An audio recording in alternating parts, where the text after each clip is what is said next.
Doppelgangers, not a science fiction, but reality? As per our most precise physics experiments, someone who looks and functions exactly like you, someone who is exact copy of you. Imagine you are in a spaceship, which can move faster than light in our universe, and you travel in one direction. What will you see? Is there an edge you can cross?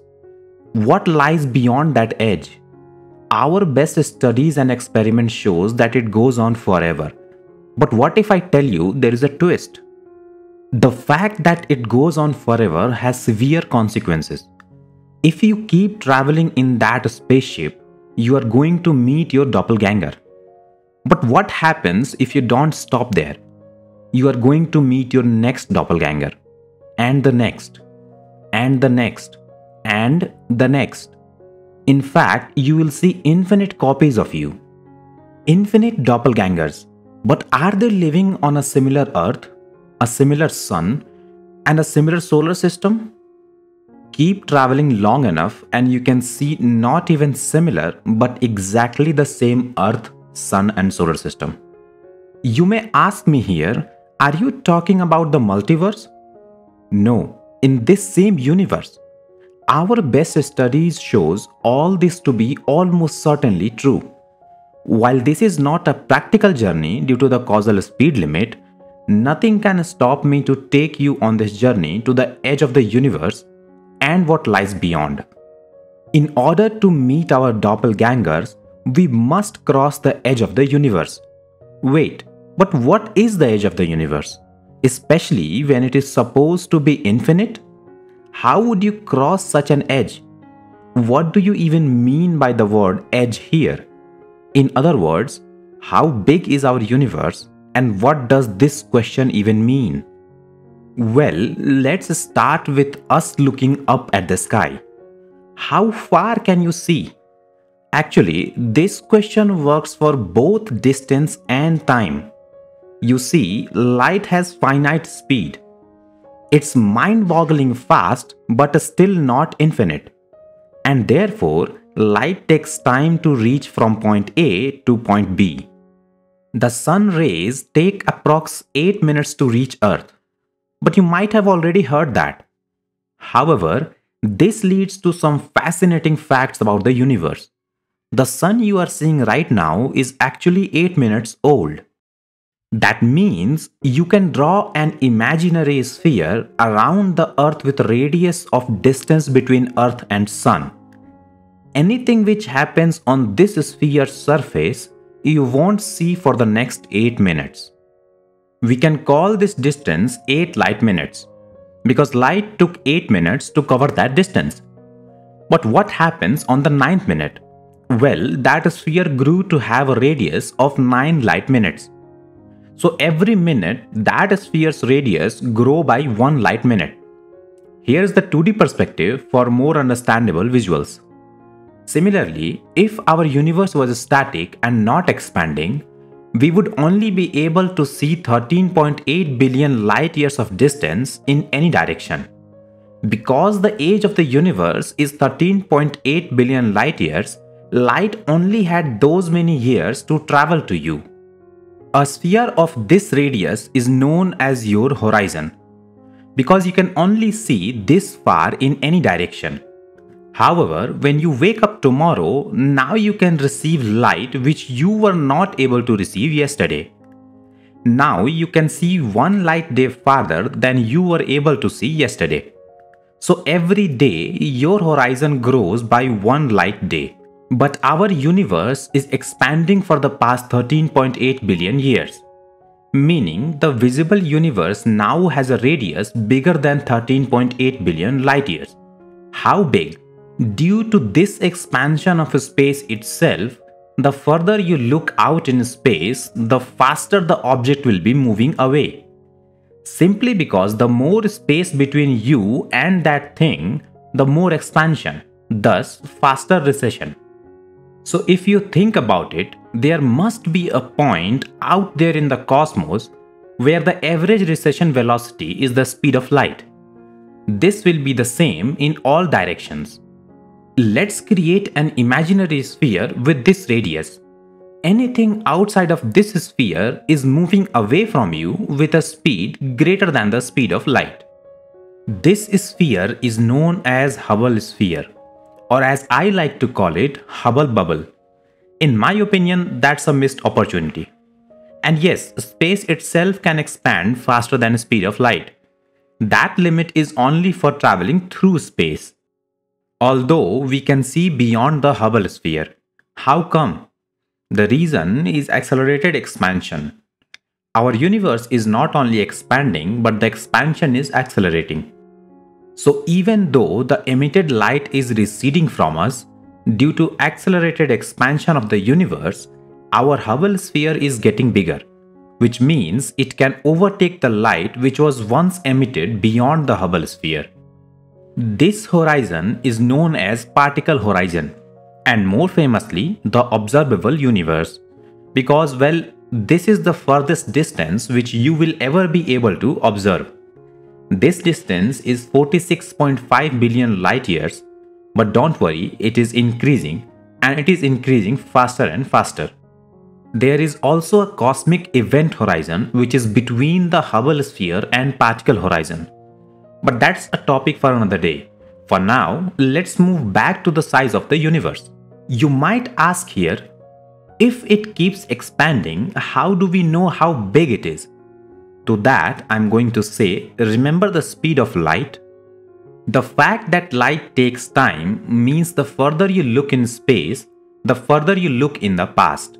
So we set our telescope to focus on things which are 13.8 billion years away, to see the birth of our universe. When you try to do that, you are going to find that you cannot see the birth of our universe. Why is that?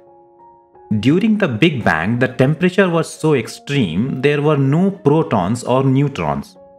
This earliest and the hottest state of matter was quark-gluon plasma, at a temperature of 4 trillion Kelvin or centigrade, or around 7.2 trillion degree Fahrenheit. The photons keep colliding with the free charge particles like these and could not travel far. Once the temperature cooled down to approx 3000 Kelvin, the charged particle paired down and now the photons could travel. The foggy, opaque universe became clear. However, today you don't see that 3000 Kelvin lava hot temperature. The universe has been expanding and thus cooling down. Today, the temperature of the universe is mere 2.7 Kelvin. The light which could have been easily seen by naked eyes by being so bright can no longer be seen. At this low temperature, the wavelength is now in microwave range, and this is known as cosmic microwave background, or CMB. But what does the size of the universe has anything to do with the temperature? Well, humans collectively are very clever. We noticed something weird in the CMB. We found out that this 2.7 Kelvin is extremely consistent and only very tiny variations are present. Microkelvin tiny, meaning the bright spots and the dark spots you see here has the temperature difference on the scale of microkelvin. That's 1/1,000,000th of a Kelvin or centigrade. This variation is so tiny that we needed to rethink Big Bang, which led to what now known as inflationary cosmology. So in the early universe, gravity was pulling matter into denser region and radiation pressure was pushing back resisting collapse. This tug of war created matter oscillations, which is basically an acoustic sound wave. When the universe became transparent, these oscillations were frozen into the CMB. Wherever there was more density, that region was slightly hotter, and low density regions were slightly cooler. We then studied these matter to figure out the acoustic peak, which should make an angular size on our sky equal to 1 degree, about twice the size of the moon. So we measured these tiny variations in the CMB with telescopes like Planck. We found that the angular size of the largest temperature fluctuation is 1 degree. What does this mean? We expected 1 degree and we got 1 degree. That does not tell us anything new, or does it? It tells us about the curvature of space. In a closed universe, positive curvature like a sphere, light paths converge, making acoustic peak appear larger. In general relativity, we call it de Sitter space, after a Dutch astronomer Willem de Sitter. In an open universe, negative curvature, like a saddle or a Pringles chip, light paths diverge, making the acoustic peak smaller. In general relativity, we call it anti-de Sitter space, because it has opposite curvature of de Sitter space. We made it sound cooler by calling it ADS space. In a flat universe, also known as Euclidean geometry, light travels in straight lines, and the acoustic peak appears of matching size. In general relativity, this is called Minkowski space after Hermann Minkowski, teacher of Einstein.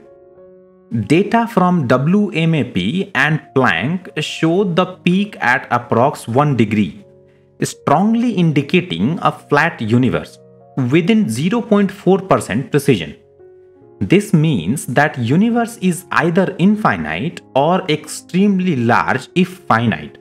This uncertainty is due to that slightly less than 100% precision in our tests.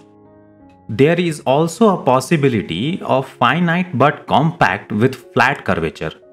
Think of a 3D version of Pac-Man game where exiting one side brings you back to the opposite side.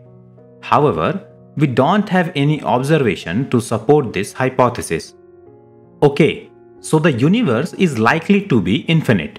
What's that have to do with finding your exact copy? Here is how this is one of the two crucial parts of the puzzle. Imagine a card dealer who shuffles an enormous amount of decks. Well, one deck has 52 cards, which creates this many possible ordering of cards. To us mere mortals, this is a huge number. But what if the dealer is eternal? He takes a deck, shuffles it, and puts it back. What happens if the number of decks exceeds this number? As you can imagine, the ordering of at least one deck will be duplicate. Even though in our human life this would never be the case. But it's not infinite. Although huge, it is still a finite number. And this is the second crucial part of this puzzle. You and these decks of cards have something in common. Consider a small patch of space and the matter particles in it. Consider their position and speed for each of those particles, or more generally, the quantum states of these particles.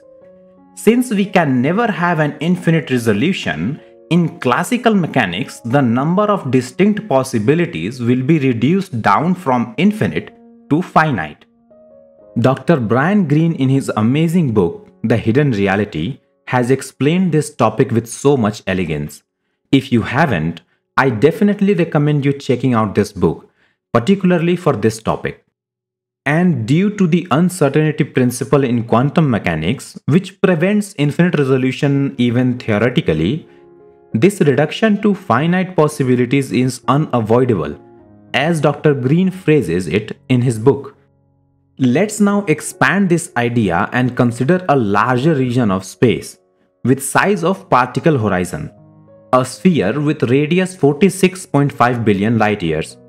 In this region, how many different arrangements of the particles with all their different quantum states are possible? Well, you can cram more and more particles in this patch, but matter particles carry energy. And if a region has too much energy, it can collapse under its own weight and create a black hole. When you further try to add particles in a black hole, it grows. So you can't add more particles in the same volume. It may be an astronomically gargantuan number, but there is a limit, and that's important. Just like the limited number of ordering of a deck of cards, ensures that given enough decks to shuffle, the ordering will necessarily repeat. By the same reasoning, the limited number of particle arrangement ensures that given enough different patches of universe, enough independent cosmic horizons, the particle arrangements must somewhere repeat.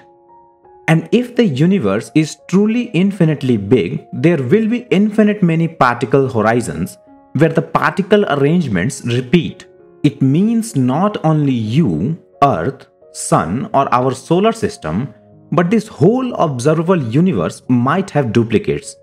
And not one, but infinitely many duplicates. And in those duplicates, there will be solar systems exactly like us, suns exactly like us, and planets exactly like our Earth. On that planet, people who are exactly you, your copies, your doppelgangers. Okay, that was a lot. These are some challenging topics, and at the heart of these often lies mathematics. This is why I am personally so thrilled to partner with Brilliant, sponsor of this video. They help you get smarter every day with their interactive lessons. Honestly, it's been a game changer for me in truly grasping advanced math concepts by literally seeing the logic and intuition behind them. Brilliant unique strength is its hands-on problem-solving approach. You are not just passively consuming information, you are visualizing and actively engaging with the material, which helps strengthen your logical reasoning and develop a powerful problem-solving mindset. On Brilliant, it's not just about learning formulas and then forgetting about them. Suddenly, you can visualize abstract concepts with clarity, and you build the skills to break down complex problems, making them solvable.